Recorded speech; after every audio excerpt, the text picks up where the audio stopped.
Let's do it. Of Funny. course, no bashing. Small Laude. So, of course, kayo yung bida. Akala niya siya na yung kinakausap. Lagi kami nababash. But how do you handle bashers? I have not so many bashers, but you know, pag minsan I get annoyed, napipikon ako, Ayan. just go away. Nakikipag-usap kay Small Laude, oh. Yun lang. Yeah. Hindi mo Ayan. nire-replyan.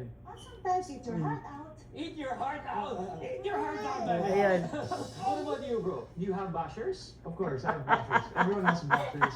But I Maya, tend to block out kinakausap mo the si worst, Small Laude, ha? because Ha? Kinakausap mo si Small Laude?